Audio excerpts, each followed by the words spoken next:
Hello, welcome to the Courageous Self-Care podcast. I'm your host, Christina Marlette. On this show, we talk about self-care that goes beyond bubble baths, chocolate, and wine. And not that there's anything wrong with those experiences. However, if that is your sole version of self-care, there's room to go deeper. And the kind of self-care that gets me really excited is self-care that's transformational. You go to the inside, you make some changes, you clean out the cobwebs, and then your life gets better. It's fantastic. And so that is why I love to talk about it, because I noticed such a huge difference in my life. I went from being in pretty much chaos and a total lack of self-love and self-awareness, but relatively happy, to going to a life where now I'm so much more aware. I'm productive and I can be peaceful at the same time. So I'm not trying to fill myself up by spending hours on the couch in front of the TV, trying to get my energy back at the end of the day. I have energy throughout the day. It's totally sustainable, it's renewable, and it's overflowing. And the difference between before and now is what I call courageous self-care. And so that's what I love to share on this show. I have invested many years and many dollars and much energy into learning and uncovering what courageous self-care actually is, because the idea came to me first, and then it took some time to figure out what that idea entailed. And what I've learned is that the best self-care always involves community and connection. And usually it requires a guide, because you just don't know what you don't know. So here I am to be your guide. And I also love to have other guides join me. So today I have Daniel Gutierrez from, warmer than Calgary, LA. Daniel, welcome to the show. Yeah, a little bit warmer, not much. Thanks for having me.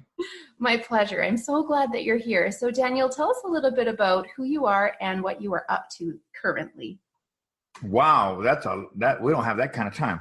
So I will tell you what I'm up to currently, then I'll share a little bit about my story. But I have a new book that's coming out actually this week, and I'm excited about that. It's called Radical Mindfulness. And to kind of preface what it's about and kind of thinking about your topic of self-care, I was in New York City, in Manhattan, about 6 years ago. And I was in this, I would say, swanky, membership only type place. And I was sitting next to a prominent politician and a football player, and, big leather chairs. And at the time I was having a $300 shot of cognac. And I'm just thinking, I am full of myself. And sorry. Anyway, so I'm sitting there and I'm just like, almost gloating, because I am successful. It's New York, it's Manhattan, and the snow's falling. It's sexy. I mean, it doesn't get any better than that. It's almost like a movie, right? And I'm looking at the reflection in the glass, looking outside, and I see that there's a tear beginning to come down my face. And so all of a sudden I hear this voice that says, "Who are you? And what values did you sell to get where you're at today?" And I was blown away. Like, I was like, what? I'm having a good time here, And at the time, I was an advisor to the Department of White House Personnel for President Obama. I was president of a C-suite organization in New York City. So that meant that all the big companies in the U.S., they were my constituents. I was a very high-paid corporate speaker or keynote speaker. So everything was going well. I absolutely had no reason to doubt or to question my success, but I did. And in that moment, and so to kind of get some perspective about why I had that question, is that if we go all the way back to when I was 17, I was a licensed Baptist minister at the age of 17. And so that kind of put some context around the question, was because what I kept hearing was, what happened to Danny boy? What happened to that boy that wouldn't lie to anybody? What happened to that boy that didn't do anything wrong? I mean, what happened to that person? And that's what got me to walk away from everything. I literally left New York City. I gave up my position as president. I was ending my tenure. I quit speaking on the circuit, and I didn't engage with the White House. That was the beginning of what I would call my self-care, and really going, who am I? What am I? And if all this money and all this success doesn't get you where you want to go, then you might want to pay attention to what where your heart sings, right? And so that's what I did. So that kind of gives you, I'm just now coming back after, I've been on the market now for 2 years, and this book that I publish next week, Radical Mindfulness, is just that story of what happens when we go inward. Mm-hmm. and the results that I got from doing that. And of course, now teaching people around the world to do the same thing. So I love your topic. It's perfect. You're right. When you sent me a letter, I said, "You're perfect." I said, "Yeah." We talk about the same thing. Yes, exactly. It's the same thing with lots of different titles under a big umbrella. I love that you took us to where you were and then further back and now currently. And I must agree with you, Daniel, that a huge part of self-care is mindfulness. And I'm currently writing a book myself and delving into what that actually means, because it's a term that's thrown around a lot.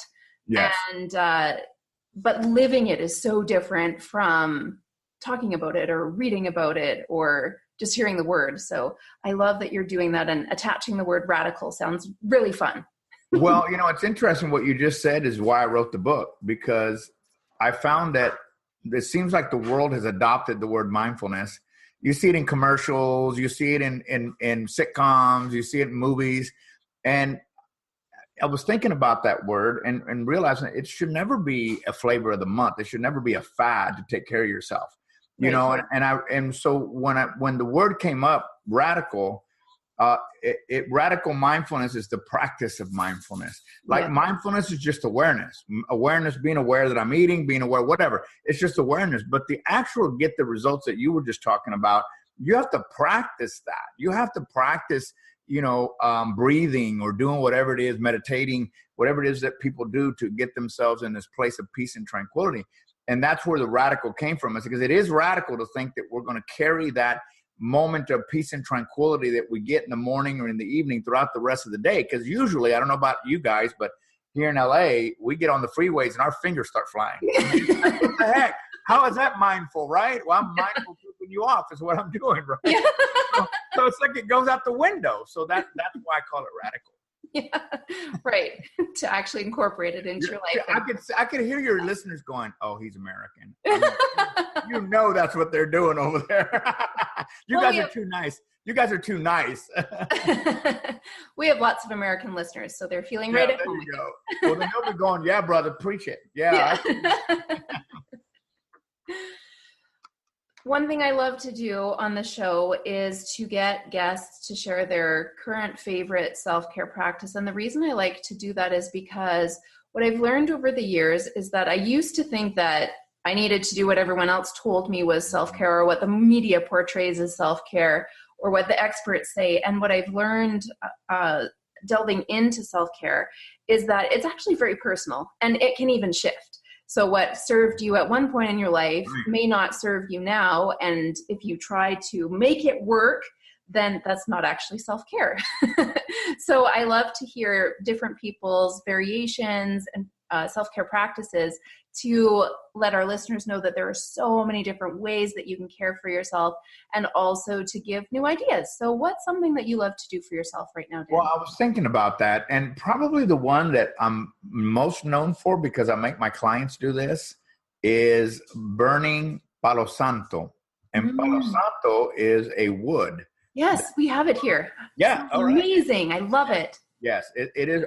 What most people don't know about Palo Santo is that the tree that it comes from, usually down in South America, Ecuador, has to be dead on the forest floor for a minimum of 7 years before it ever gives a fragrance. Mm-hmm. It's an amazing wood. It's anti-inflammatory, anti-anxiety, from the frankincense family.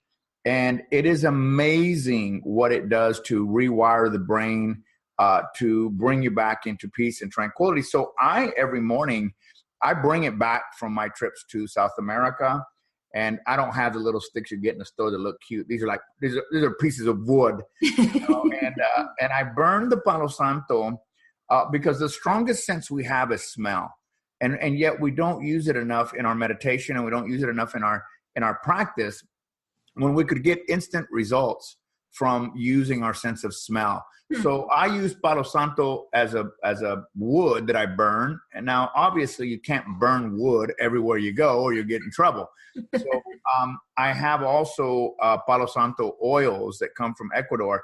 And so when I can't burn the wood, I just put a drop of the oil in my hand, and immediately I get into peace and tranquility. I mean, immediately I get into that space. So whatever fragrance you use, whether it's vanilla or lavender or lemongrass or Palo Santo or sage, then use it religiously, because what you're doing is you're training the neurons in your brain, the neopeptides in your brain, to fire off in the space that you're looking to get to, and it's instant. It doesn't take long at all to get there.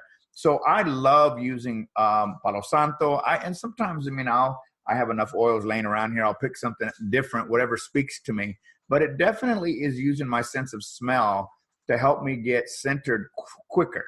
Because we don't always have 10 minutes to get ourselves into peace and tranquility so that we can make the right decision.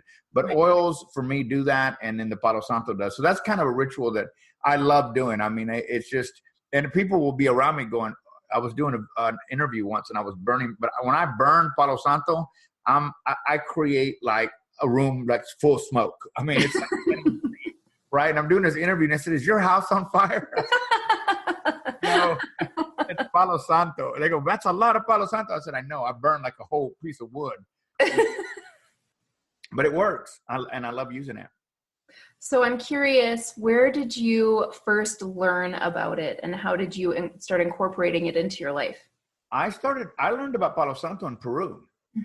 I travel to Peru 2 or 3 times a year. I take people on spiritual journeys there. And on one of the occasions early on, one of the shamans was burning it. And I immediately was like, what is that smell? It's beautiful, right? I don't like sage so much, but I like Palo Santo. And then I became educated on the process, what can it be used for, because you can even steep it as tea. It's good for tea as well. And then in Ecuador, they use it as a mosquito repellent. So there's all kinds of things you can use it for. But yeah, that's how I learned about it, was in Peru. I see. And so if someone has never heard of it before, what is a simple process that you can do to burn it? Well, what you would do is a lot of people think that you're supposed to like burn it like in a fireplace. Well, you can. Your house will smell good. But the goal of Palo Santo is to light the piece of wood and then let it burn for a little bit and blow it out. It's the smoke that has the power. It's not the piece of wood. And so what I do is you can put it down. I actually take the stick and engulf my entire body, which is why I use so much smoke. So that the smoke is filtering through the cells and the telomeres in my body and really getting deep inside my psychic and helping me get where I want to go. So you light it, you blow it out, and you just use the smoke. Now, you don't have to be in a body of smoke like I am. You can just put a little bit like a, what do you call incense? Yes. Like an incense, and just burn it. But it goes out quick, so you'll have to relight it. But I think if people would use something like that, or some sort of oil, that they'd find themselves really finding more joy in their life and more peace and tranquility. And it's such a simple process. It's easy. Yeah. And you can get Palo Santo on Amazon, for $10, I think you can buy it. So it's not expensive. Well, thank you for introducing us to that very straightforward and user-friendly self-care practice. You're welcome. So we're going to pause here for a quick commercial break, and we will be right back.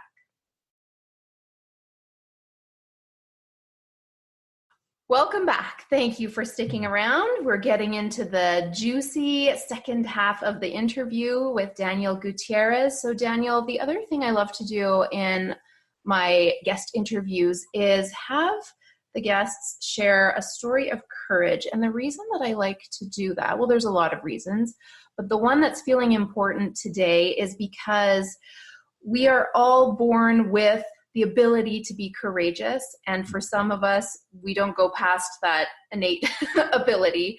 We declare, well, I'm not courageous, or we let fear and doubt take over, and we just hide in that. And so the message I want to get out is that we are all courageous, and it's also a muscle. So we must work at it. We must build it. We must move through fear on a regular basis to become more courageous. And the reason it's so important to pair that with self-care is because the best self-care is transformational, and every transformational experience requires us to stretch who we are, be uncomfortable, and move through to what we value on the other side.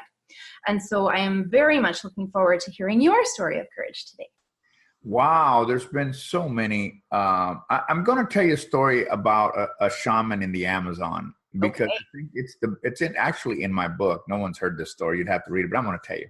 Yay. And so I travel to the Amazon as well, and I stay. And I'm not talking about Amazon.com in Seattle. I have to clarify that, because someone said, "Why do you go to Seattle?" Jungle. That's so funny. I'm not talking about Amazon.com.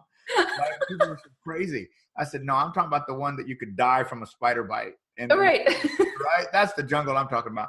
And so my shaman, he doesn't like to be called shaman, my maestro, my teacher, his name is Marlon. And Marlon is probably 5 foot nothing. I mean, he's a little guy, but powerful, powerful, powerful. And one day we were walking through the jungle, and he says, I want to tell you a story, but it makes me sad.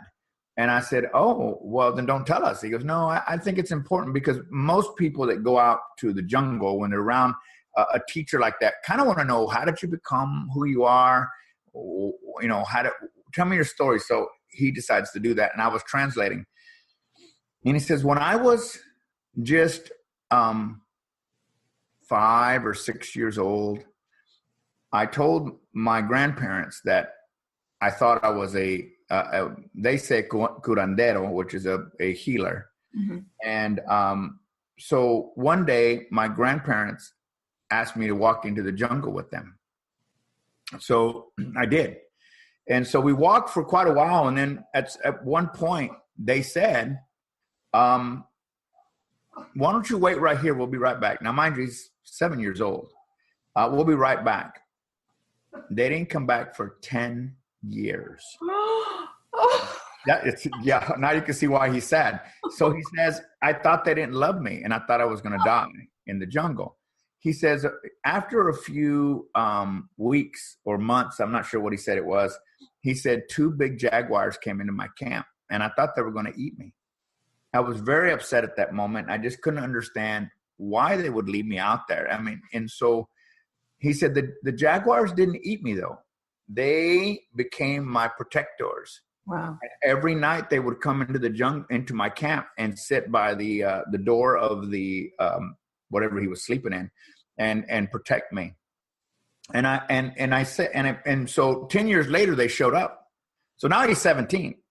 Wow. And so he says I asked them, why did you do that? Why did you leave me in the jungle like that? You not love me?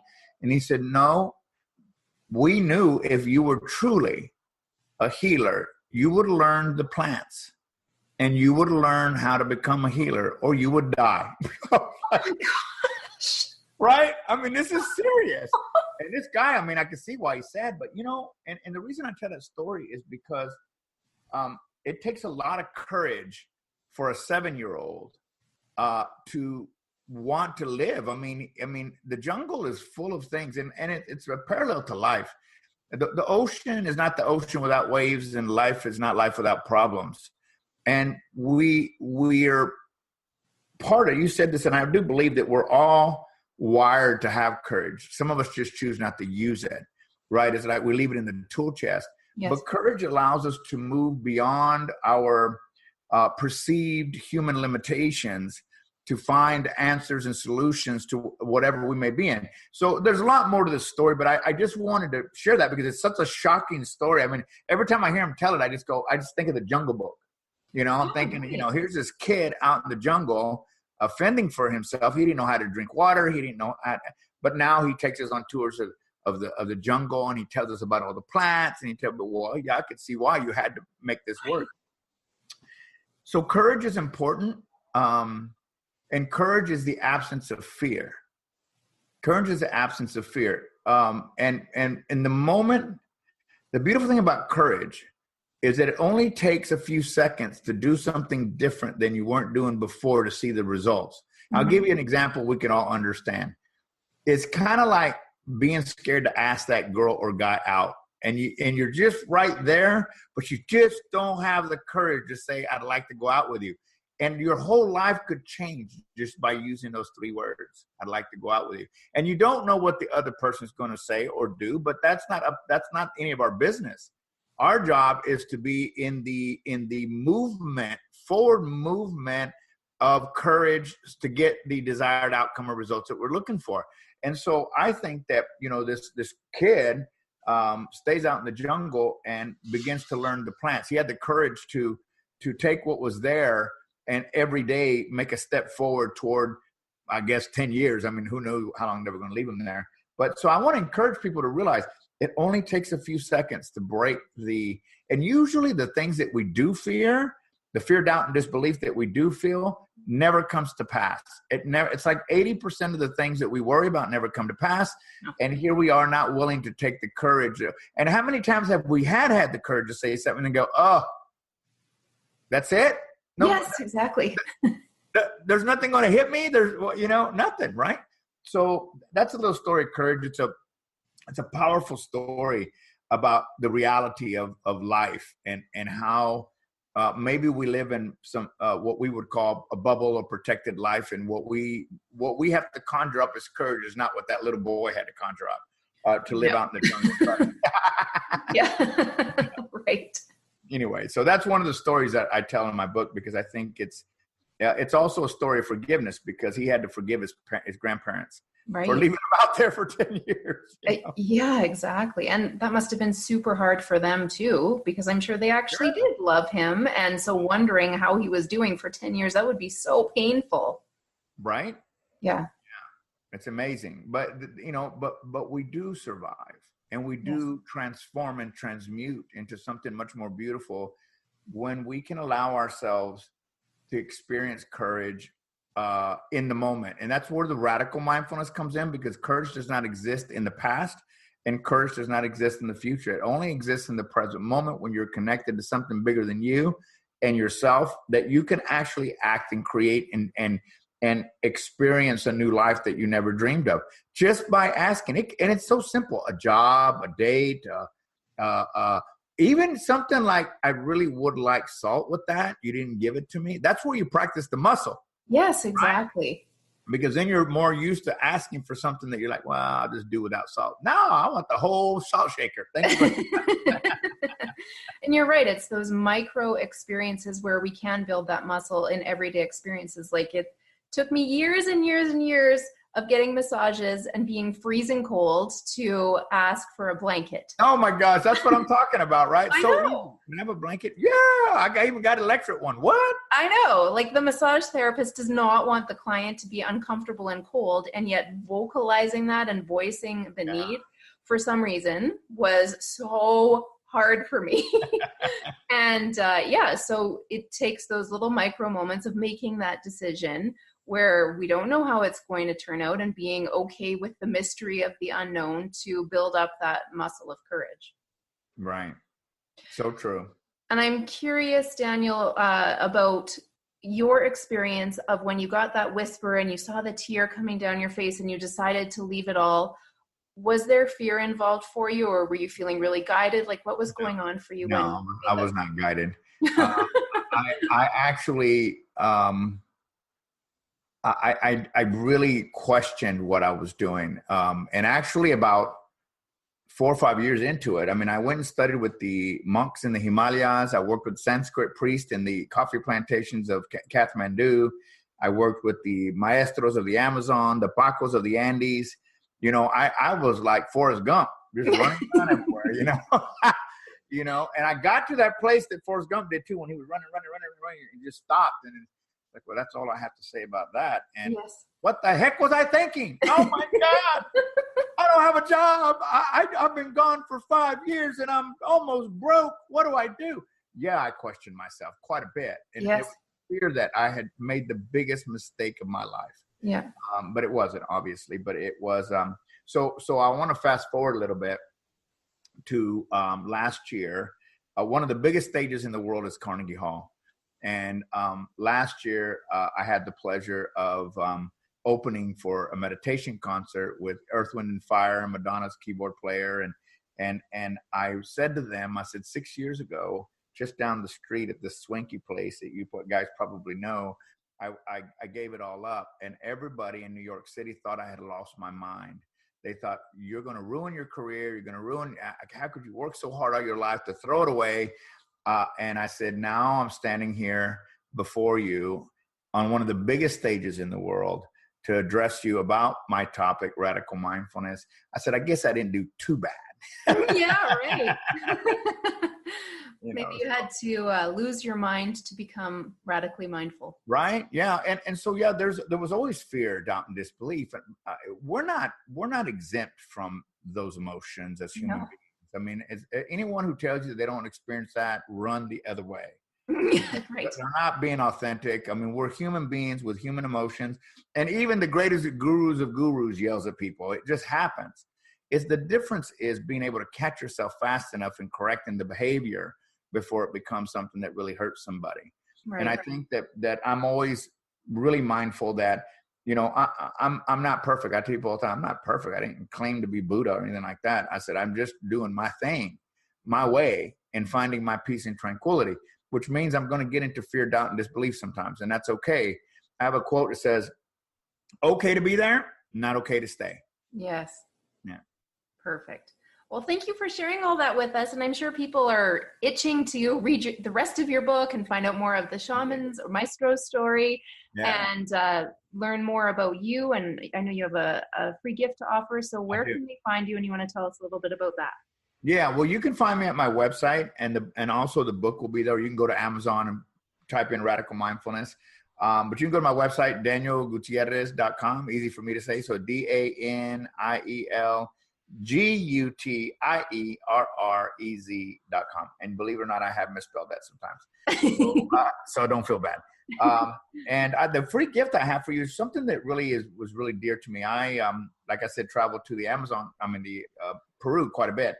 And so this particular time I was in a friend of mine's villa overlooking the Sacred Valley. It's absolutely beautiful, facing the Pachatusan Mountains. And Roberto Pereira, who happens to be a Latin Grammy Award-winning harpist, he and I were having breakfast and drinking coffee. And I said, hey, Roberto, let's go up in the rotunda and look over the Pachatusan Mountains and do a meditation audio. He says, yeah, that would be great. Well, what he didn't know is that it was only going to be 60 seconds. So he really laughed hard when he barely got started. I said, that's it, it's over. But it was so beautiful to hear Roberto play. And I did a real quick 60-second meditation. And why is it only 60 seconds? It's only 60 seconds because it's all it takes for us to shift our mood, to shift our mindset, to get ourselves in a better place before we argue with our significant other, before we get into it with our children.